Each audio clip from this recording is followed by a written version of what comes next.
So it's a pleasure to have Jack Jeffries give the talk today. So he'll talk about the Jacobian criterion in mixed characteristics.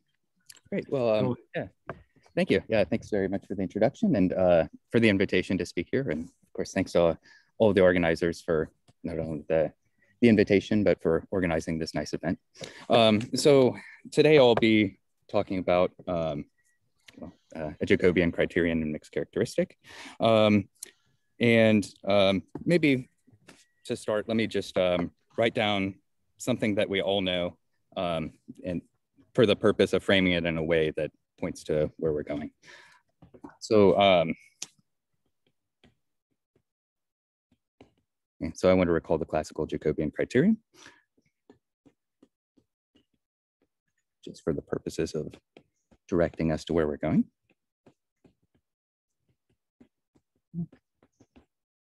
So here I want to think of the classical Jacobian criterion, perhaps in the first way that we saw it, as a criterion for the singular locus of the variety.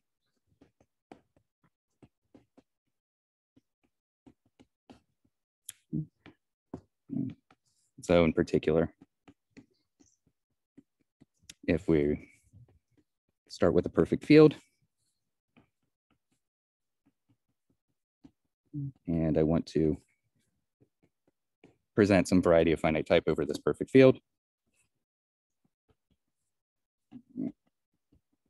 So I'll take a polynomial ring and an ideal that we'll quotient out by.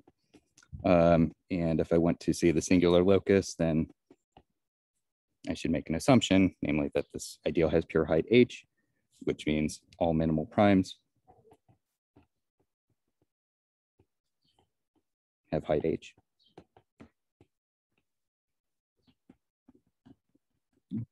So R is what we're presenting. And we're ready to see its singular locus. It's just cut out by the h by h minors of the Jacobian matrix.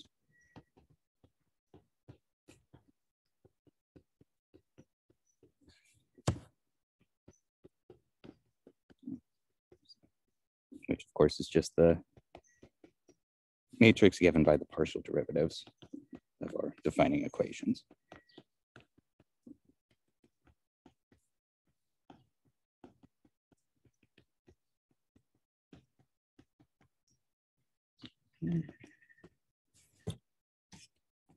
Okay. So I wanted to put this down because when we think of the Jacobian criterion, well, this is not well defined. We might be thinking of variations on this theme, but I want to start here. So, of course, once we start to vary this theme, one first place might be in varying K. And if we replace K by another base ring, then this right-hand side is no longer going to detect the singular locus, but rather under perhaps some variations of this condition will start to detect smoothness of the morphism of our over A. Then let's say this right-hand side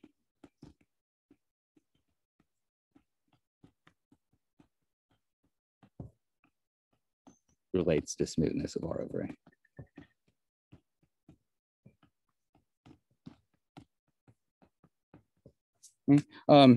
And in general, especially in mixed characteristic, we can't always realize this absolute notion of singular locus as in terms of this relative notion of smoothness by choosing an appropriate base. Okay, so the point of this talk is to give a formula of this spirit for the singular locus of a variety in terms of something concrete of this form, related to this form. So this is what I mean by the title. And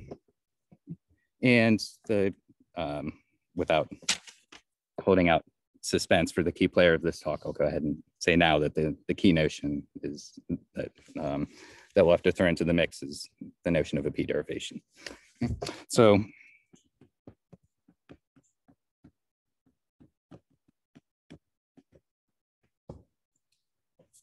So I want to spend some time in this talk talking about this notion. I know that there are some definite experts on this in the audience, but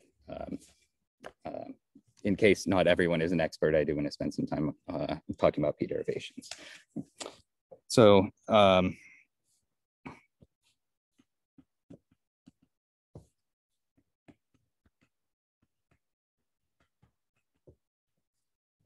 the basic idea or motivation behind the notion of a p-derivation is that this is some sort of version of differentiation by p, even if it's not immediately obvious from the definition that I'll write down next.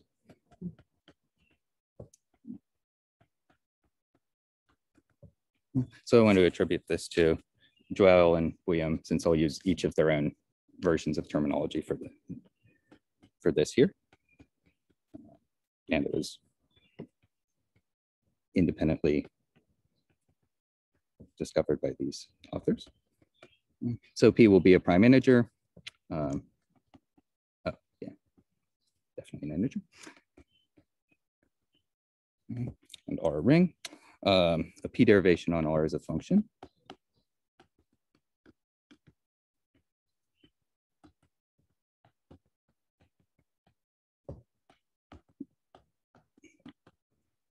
From R to R that satisfies a few rules, axioms. A p derivation sends 1 to 0. The second axiom of a p derivation tells us how to deal with addition, and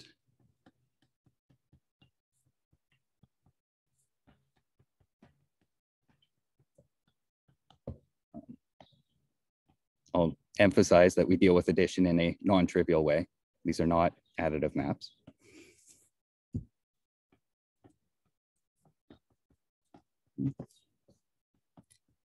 And there's also something like a Leibniz rule.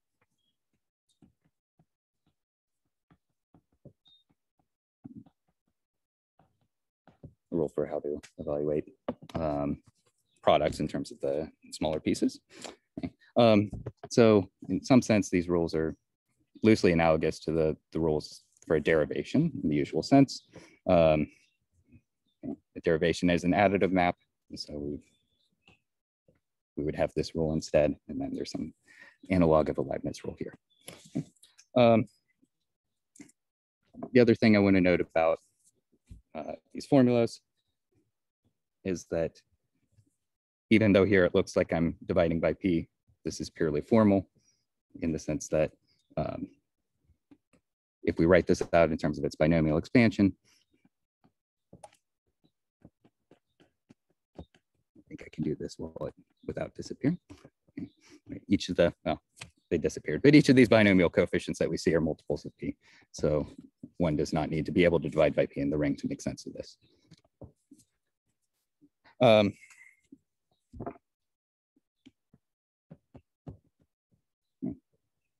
And a delta ring is a pair consisting of a ring and a p derivation on the ring.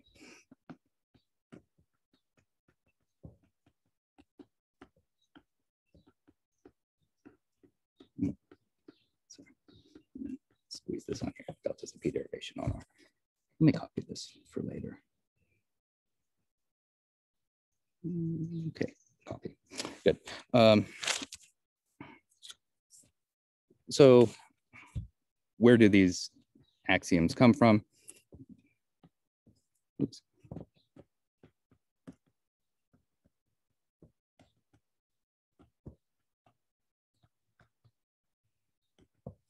Well, the point is basically that p derivations on R give rise to lifts of Frobenius.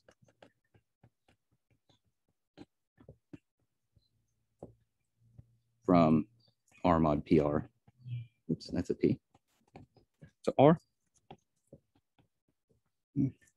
So namely, the p power map is not a ring homomorphism. if some multiple of P can correct this to turn it into a ring homomorphism, then that correction is a P derivation. And it's easy to check that these rules are tailor-made for this purpose. And on the other hand, as long as P is a non-zero divisor on R, then we can solve for delta in terms of this lift of Frobenius.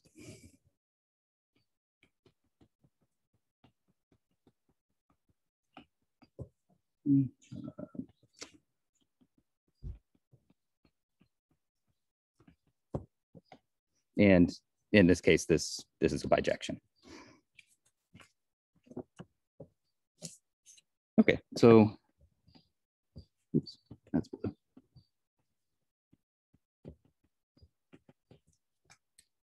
So let me make a couple of notes about this definition, basic notes about P derivations. I did say this out loud already, but it's worth saying again, since this is a bit of an unusual thing, at least from my background in commutative algebra, is sort of not additive maps. These are not Z-module homomorphisms. So that's something to keep in mind. Oops. Oh no, go away. Ah. Okay.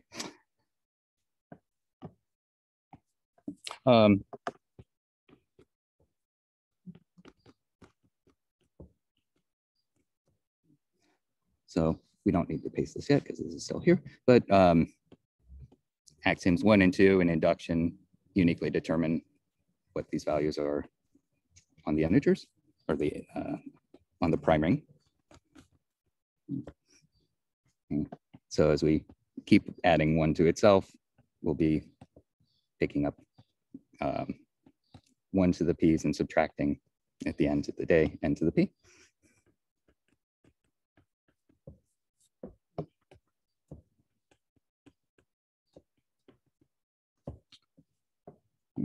And from this, it's easy to see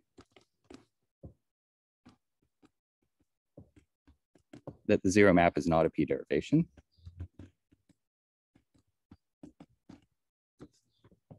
So this is not zero in any characteristic. Nor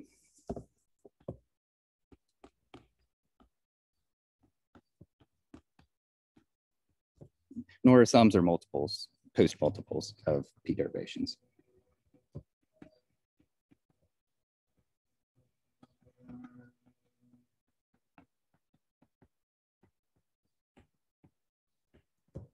And this is easy to see from rule number 2. When we add a couple of these things together, we'll be getting twice as much of this stuff. Or if we multiply, we'll be getting, we'll be messing up with this factor in this axiom.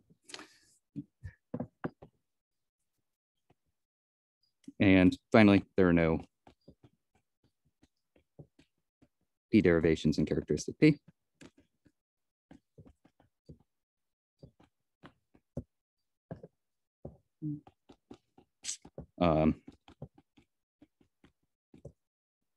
Because using this rule, we know that P has to go to something 1 mod P, which is not 0. So because of this and to this, and of course, where we're going in this talk, we'll mostly be interested in P derivations and mixed characteristic.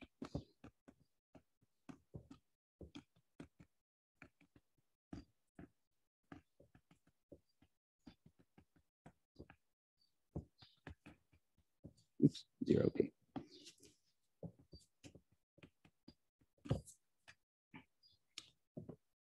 Okay, so there's been a lot of generalities before any examples. So I apologize about that.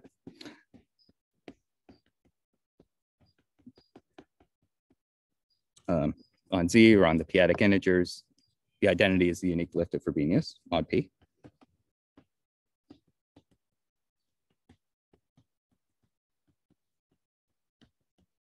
LOF for lifted Frobenius.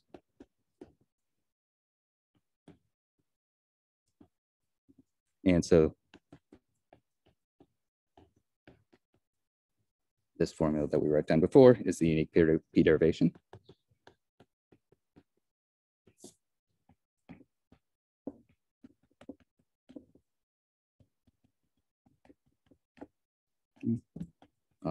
On a polynomial ring, it's easy to lift the Frobenius. We could send variables to p powers of themselves or plus any other multiple of p here. But let me just single out this one as a lift of Frobenius.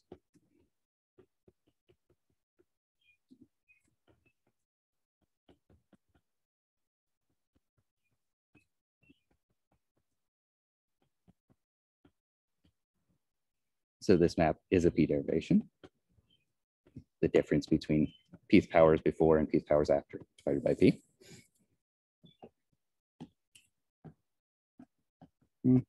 And just to name a large setting where we know that we have these complete unramified DVRs over perfect fields.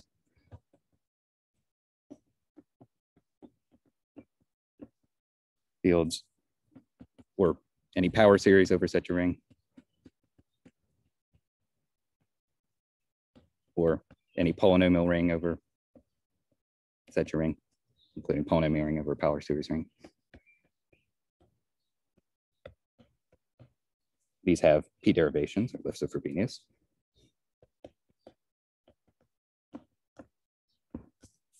Though some rings do not, and it's not just characteristic, that's an obstruction.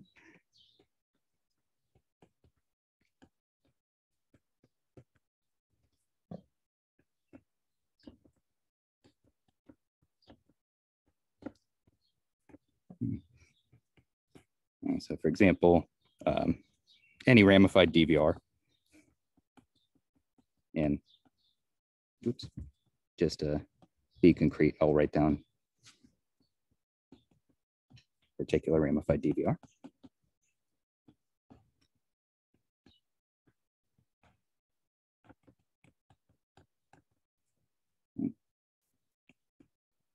Has no p-derivation. So this is something Barkov pointed out to me. N is greater than 1 here. Okay. And this is easy to see using this formula. So if we're plugging in x to the n here, some x's here, some x's here, this will be contained in the ideal generated by p and x.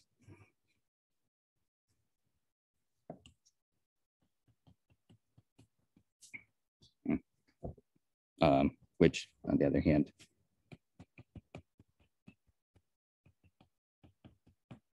delta of p is not.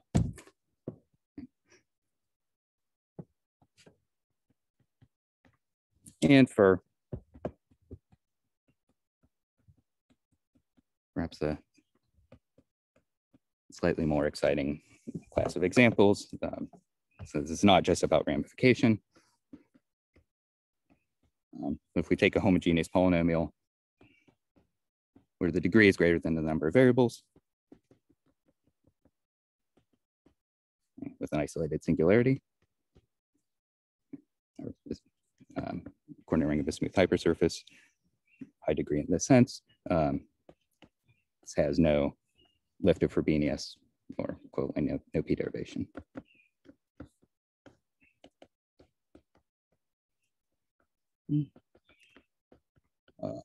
And this is something I learned from a paper of Stonovitz, and there's a related result by Dupuy, this effect.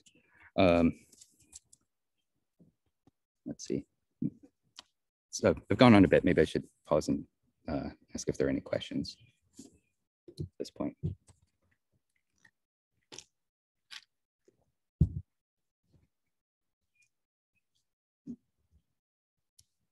Okay. So if not, let me make an observation. So I want to take I'm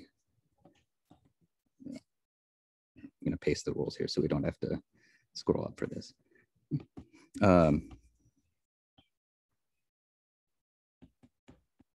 So I'm going to make a simple calculation that sort of point out why this is doing what I claimed it was at the beginning. Okay. I want to take a power of p times something and plug it into the product rule. So let's just do that.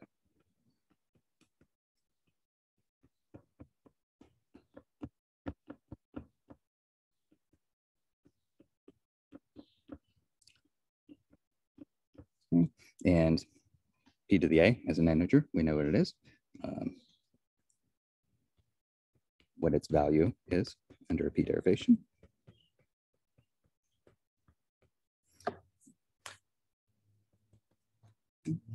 And so if we put this together, then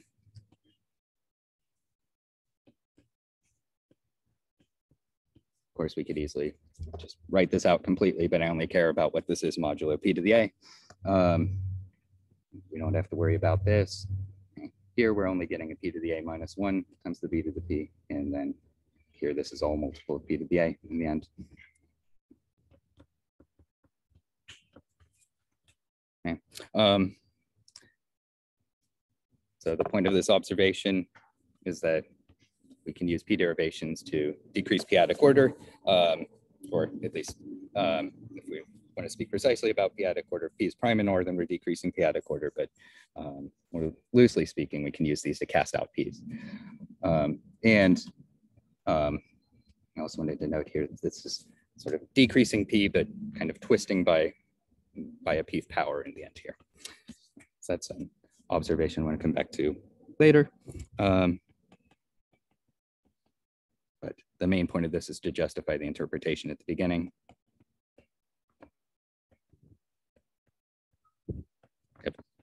As a form of differentiation by p.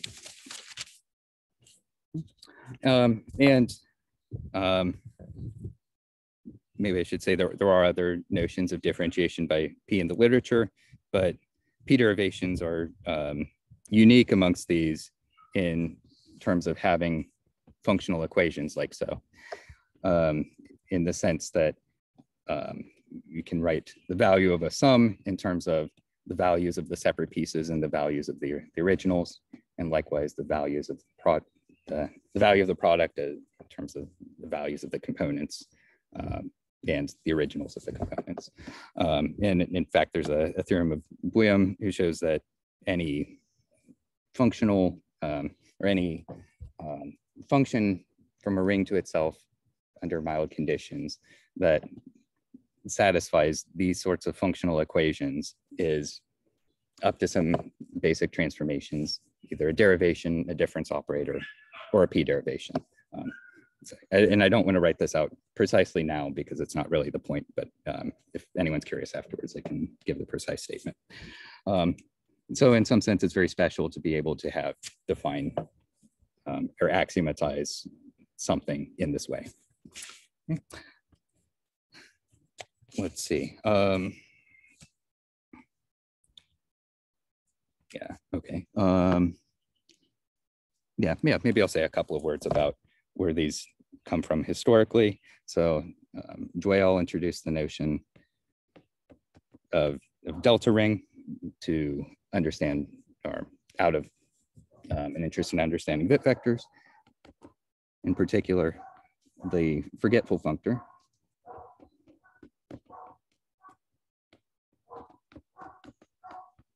From delta ring to ring is the left adjoint of the bit vector functor, p-typical bit vector functor.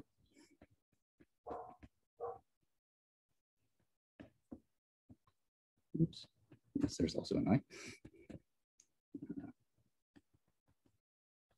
Just right. True. And so perhaps if you see these formulas and they look a lot like the formulas for arithmetic and bit vectors, then this is not a coincidence. This is this theorem is somehow making this precise. These rules should look, if you're familiar with bit vectors, these rules should look very much like the rule for the second component and bit addition, second component bit multiplication. And yeah, I won't say more about that because that's a bit of a tangent. Okay. Buium used these to construct p-jet spaces, so a version of jet spaces in the arithmetic direction. Construction.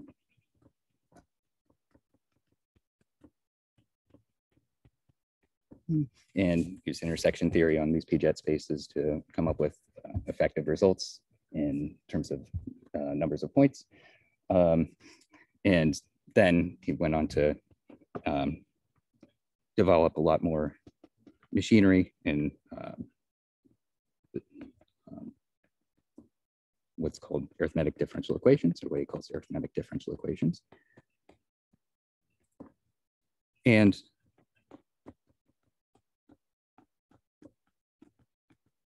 of course, p-derivations and delta rings have found other important applications recently from the work of Bott and Schulze on prismatic cohomology. So let me just say that these are a key ingredient in prisms. Okay. So in some sense, even if they haven't shown up, where they haven't shown up directly, they've been under the surface in some places here. Okay.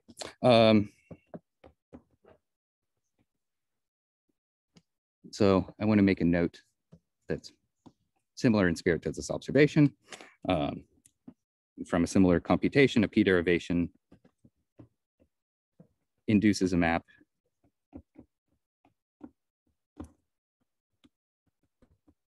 from R mod p squared to R mod p that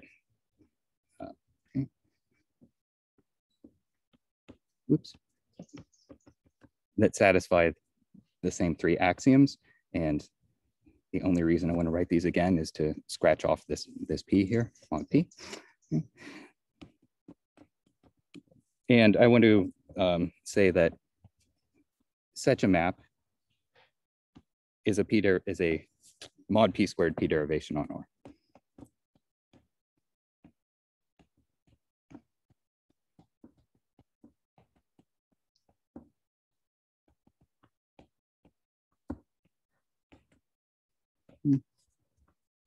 And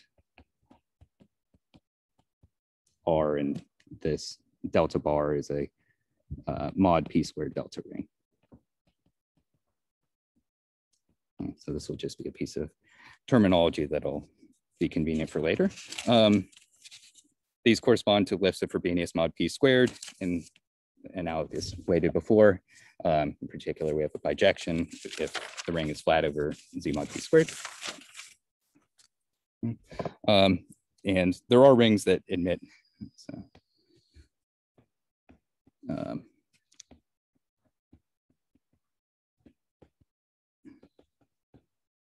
mod p squared p derivations, but not actual p derivations.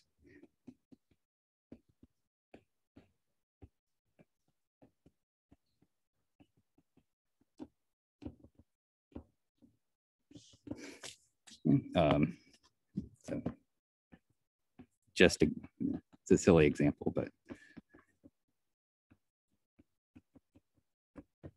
for example, something like this. However, any unramified DVR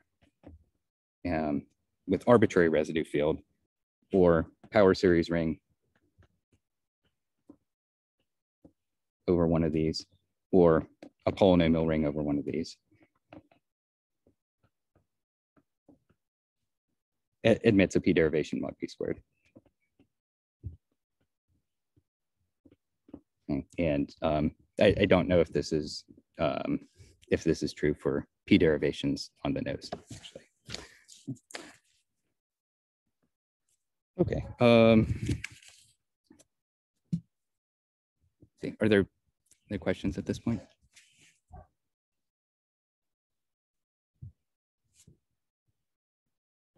Okay.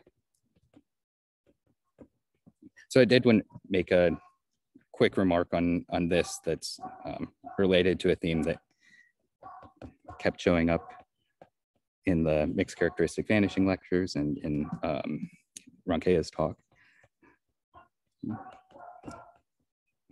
Namely, the relationship with splitting as rings, or well, ring maps that split as modules over the source.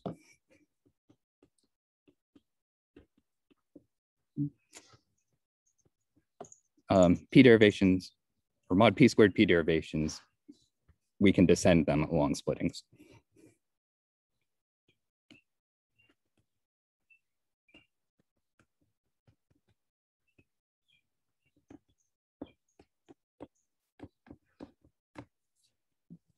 And this is relatively easy to see just by looking at the axioms. If you throw a splitting in a projection map in front, then the axioms will still be satisfied. So Zinovitz used this to show that finite quotient ADE singularities and mixed characteristic admit mod p squared p derivations, whereas I don't know if this is true for whether these admit p derivations on the nose. And we used this idea with Anurag Singh to show that generic determinantal hypersurfaces do not split from any polynomial ring in this sense, because we were able to show that they don't admit a mod p squared p derivation. And this is somewhat subtle because by other measures of singularities, these rings behave similarly to direct summons of regular rings, direct summons of polynomial rings in this sense. And so perhaps to this end, this is suggesting that admitting a p derivation mod p squared might be an interesting measure of singularities. In fact, it's an intrinsic property that we use to rule out other good properties of this ring. And of course, polynomial rings do admit mod p squared p derivations. So that's a theme that maybe I do want to come back to later. Admitting a mod p squared p derivation as some sort of measure of singularities. But let me just leave that as that for now.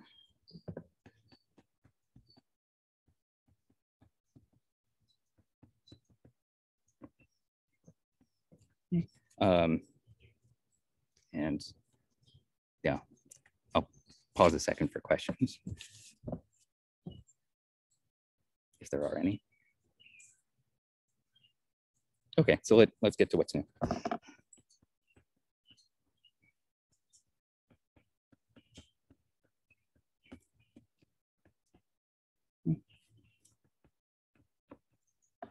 So now, now I want to state a Jacobian criterion in the mixed characteristic setting.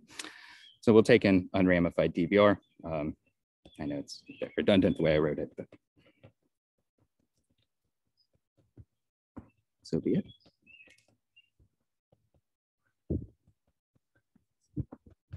And I want to consider polynomial rings over power series rings. Of course, just polynomial rings or just power series rings are okay.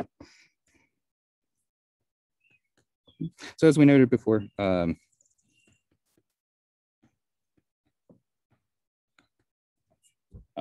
such a ring admits a mod p squared p derivation. Whether or not it admits a p derivation, I don't know, but this I do. And of course, I'm aiming to present an algebra over this.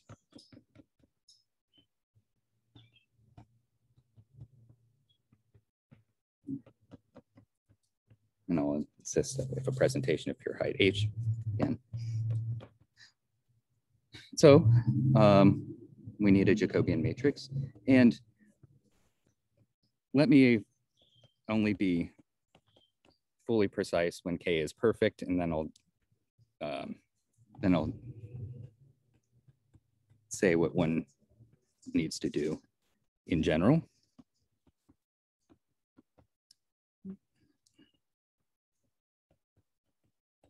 Of course,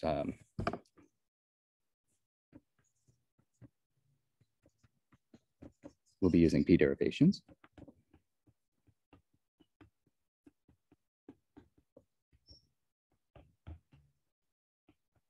And what's left, oops, that's an A, is the usual Jacobian matrix, but with p-th powers of all of these partial derivatives. And well, I want to think of this as a matrix in R mod P. All right.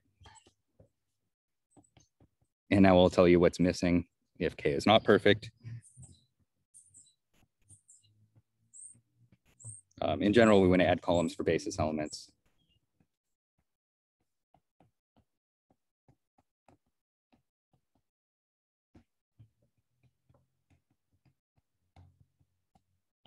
From the modular derivations of the residue field K. And we can extend any of these to T mod P. And they'll go there. Okay. And of course, with this all set up, the theorem is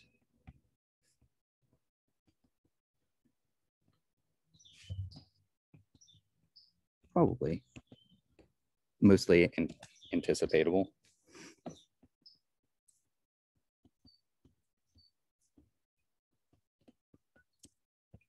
Except that we'll have to separate whether we're relying over the generic fiber or the special fiber.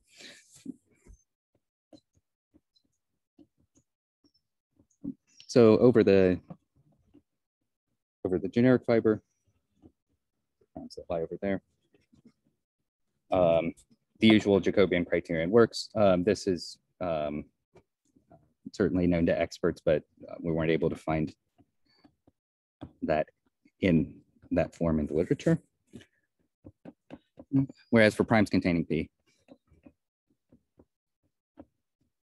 then we'll take the minors of this other Jacobian matrix defined above.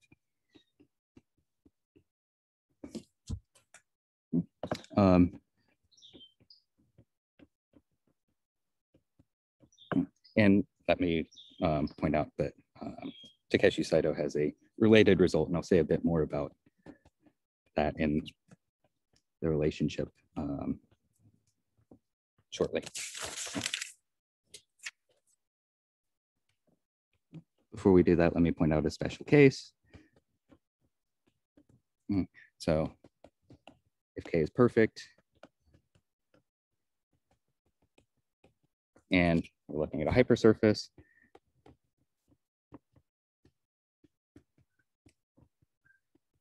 then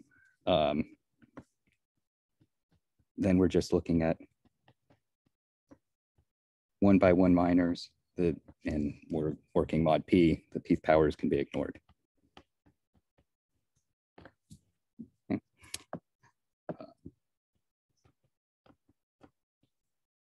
And this particular case also follows from work on symbolic powers.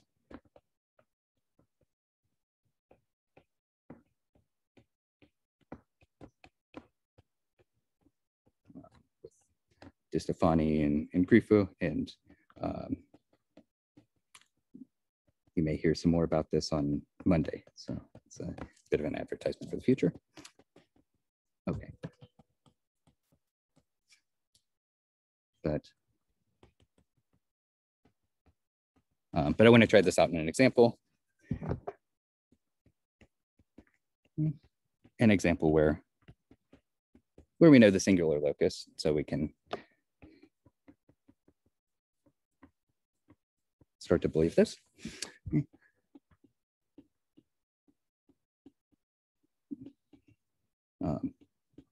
So I'm going to adjoin a square root of negative n to z. If n is congruent to 1 mod 4, then this is a perfectly reasonable thing to do. This This is normal. This is the appropriate ring of quadratic integers in this case, but R is ramified over 2. Whereas if n is congruent to 3 mod 4, then this is not the right thing to do if we want a ring of integers. And so in this case, R is not normal and it's not regular. So we know what to expect. Let's see what we get. So since R is smooth over everything except for 2, then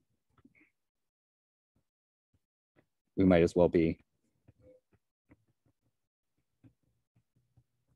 inverting away from 2. And we'll take a 2 derivation there, and I'll take the one that we named by name earlier. So we will want to evaluate this at x squared plus n.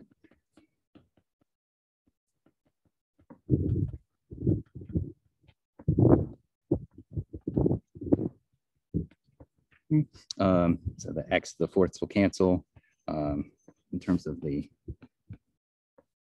integer stuff, get n minus n squared over 2, and the 2n x squared over 2. Okay. So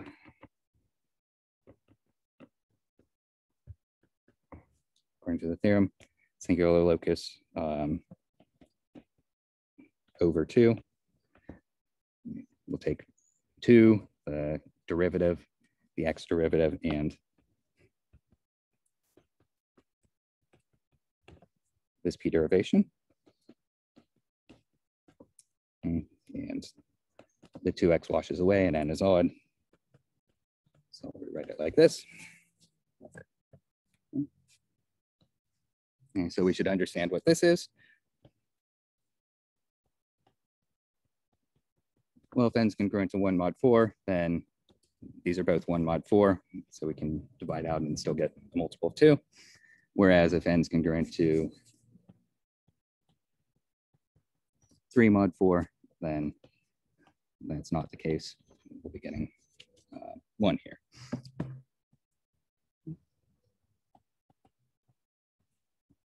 So if n is congruent to 1 mod 4, then we'll have 2x squared, and n, so 1 is in here, that's empty. Whereas if n is congruent to 3 mod 4, then we can scratch this off, and we're getting the unique prime over 2.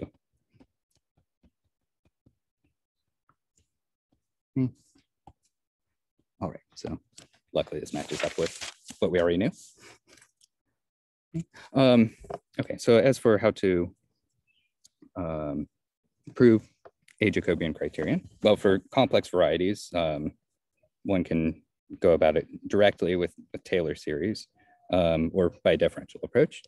And the direct approach does work here, at least for varieties of finite type over with a perfect residue over unramified DVR of a perfect residue field. So our original argument started with this for the finite type case, and the Artin approximation argument for complete or polynomial over complete. But now I want to move to talk about the differential approach and well, point out some connections to other objects or other things that one sees.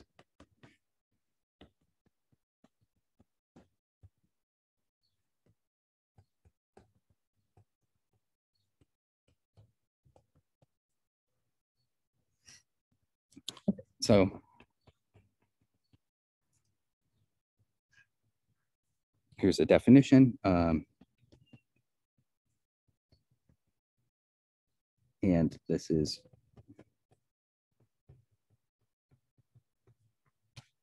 more or less the same as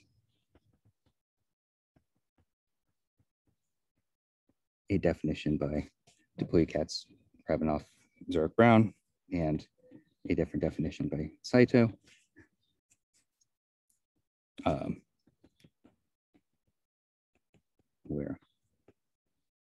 So these will in various places go by the name total p derivations or FW for Frobenius derivations.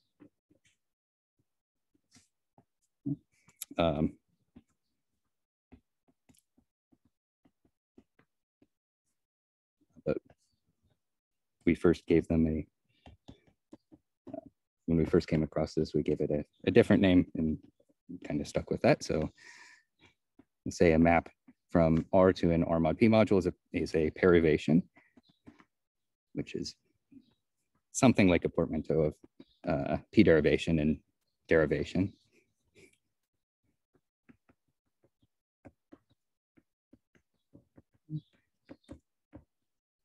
And well, these are maps that have some sort of addition rule.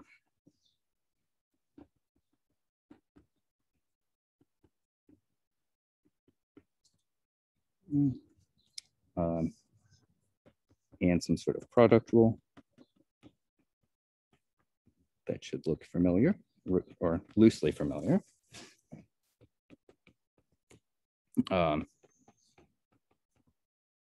So let me note that a derivation from R to the module R mod P that sends P to 1 is nothing other than a mod P squared P derivation. So if we put 1 here, then these are the axioms we saw before.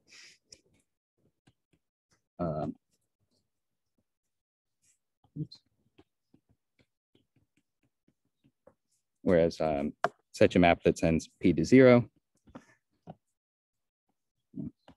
So now we would scratch this off, and this looks like the axioms of or the rules for an actual derivation, except with P's powers here. So we can think of this as a derivation of R into itself through the Frobenius map,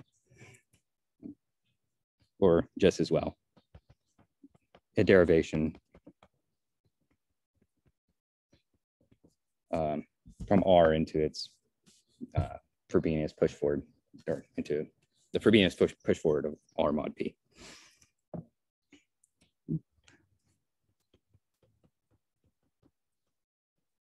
And maybe I'll also note that there's, as with derivations, we often think of these as a relative notion. Well, if they're linear over a certain ring, then consider that as a derivation relative to that other ring. These things like P derivations are not really, not often going to be linear unless, oops, we're in this situation. So the relative notion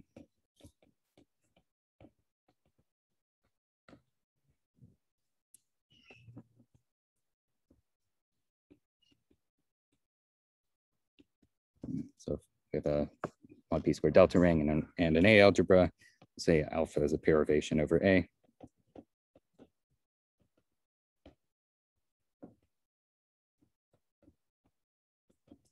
If on A, it comes from the P derivation. In this sense.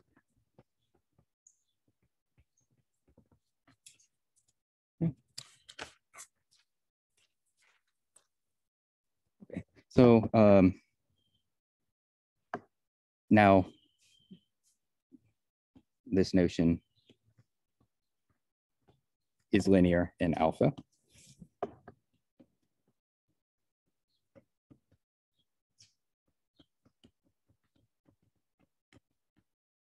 Oh, and likewise here. So the set of derivations over A forms an R module.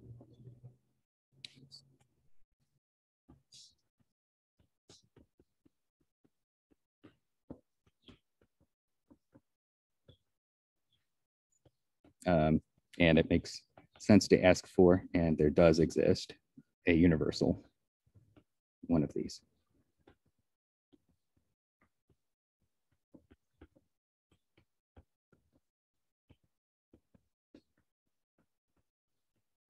And I'll denote this with some omega tilde.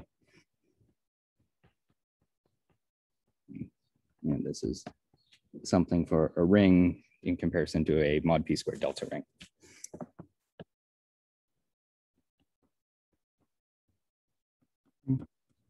And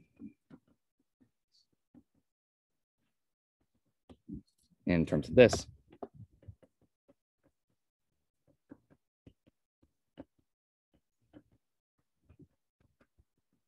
if we have an unramified DVR with an F-finite residue field, residue field is finite over its p power subfield.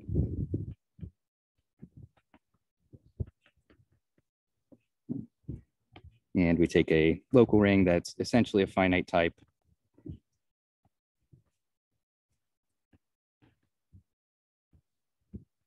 over either over V or any complete V algebra.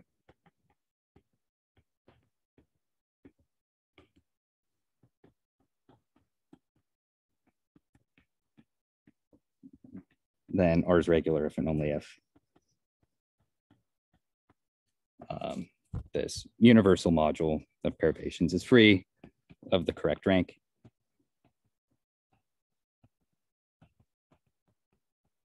And I'll just write down the correct rank. Okay. And Saito also obtained this result.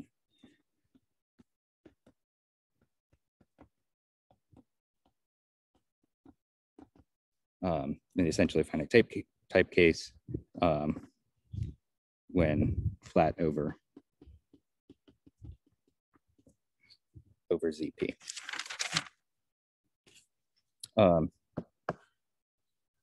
Okay, so let me see. A few minutes left.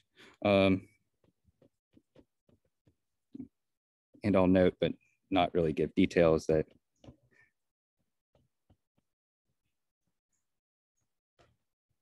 there's also a version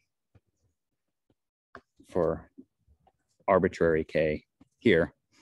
So losing the hypothesis on the residue field by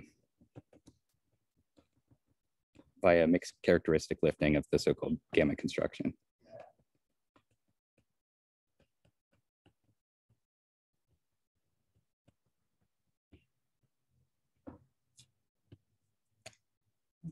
Okay, so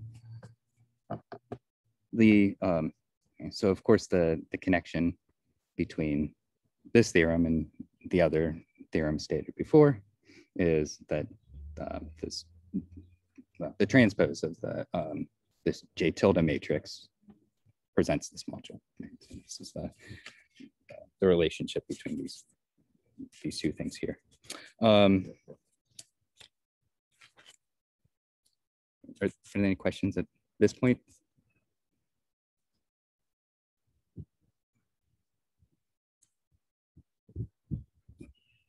Okay, so let me say just a little bit more, and I'll end on time.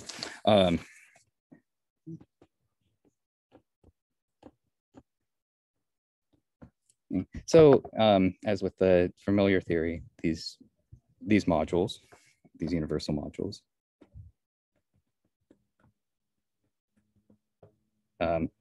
admit first and second fundamental sequences.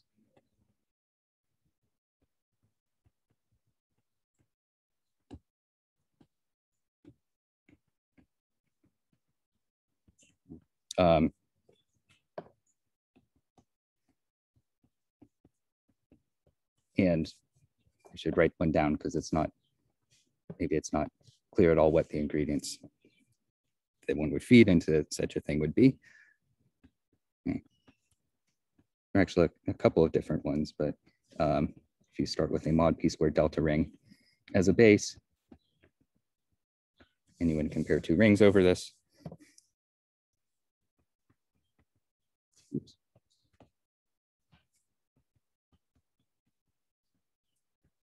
That's a delta.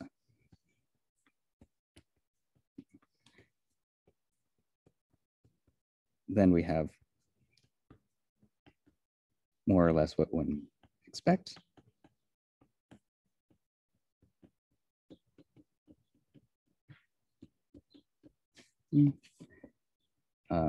Here, of course, we don't have any tilde notion of this, of the Kähler differentials when we're comparing rings. So we use the usual Kähler differentials and then takes a Frobenius pullback here.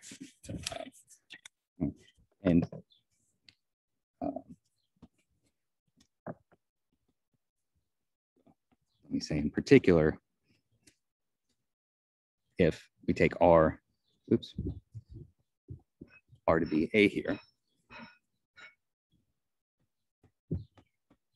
then actually this first term is just a copy of S mod P.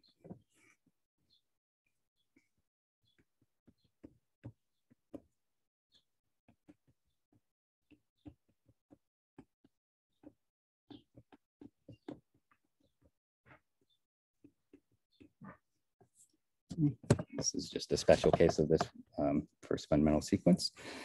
And this is popped up in a couple of places before, at least a couple that I know of.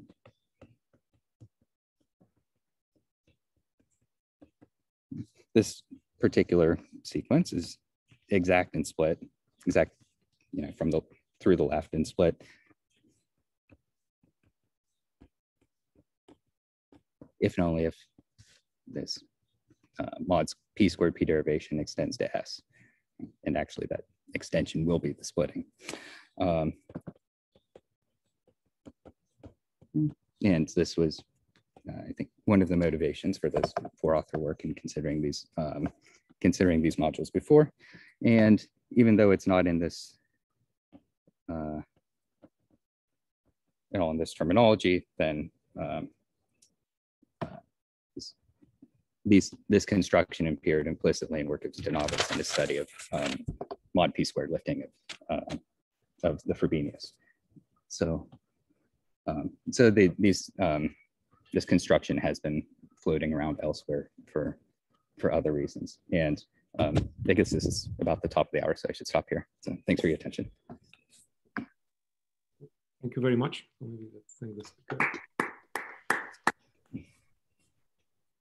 Any questions for Jack?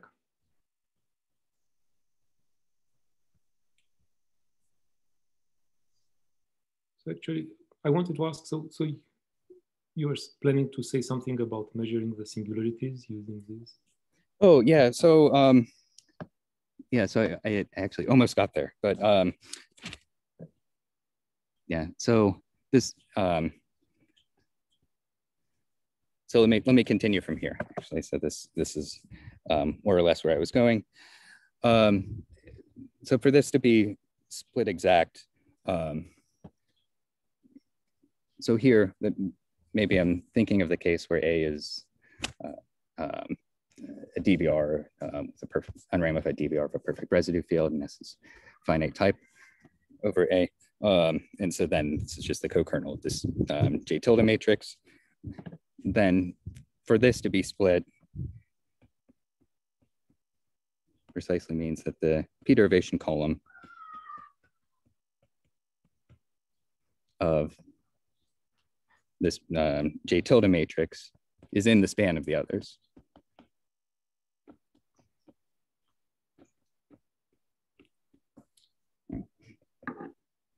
And if that happens, then it's not contributing to the minors, right?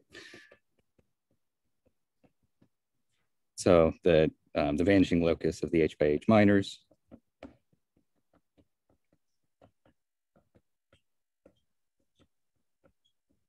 so there's a consequence that is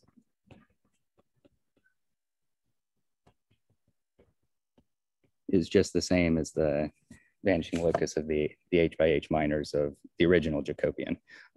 So this is saying that the singular locus is uniform in the sense over the generic fiber and the special fiber. But yeah, I mean, of course, this is a stronger statement here, but at least this has this concrete relationship to the singular locus. So that's where I was headed with that. Thank you. Of course. So Takumi asked something in the chat. So he was asking whether the main theorem holds also for formal power series, restricted convergent power series. Oh, yeah. We thought about that, but yeah, well, at some point we kept generalizing and generalizing, got a little bit burned out of this. We think that it's likely to be true, but I'm happy to talk about it in more detail afterwards. Other questions or comments?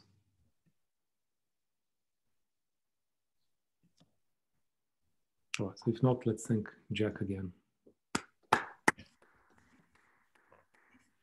All right, so I guess everybody have a nice weekend. So I guess we'll meet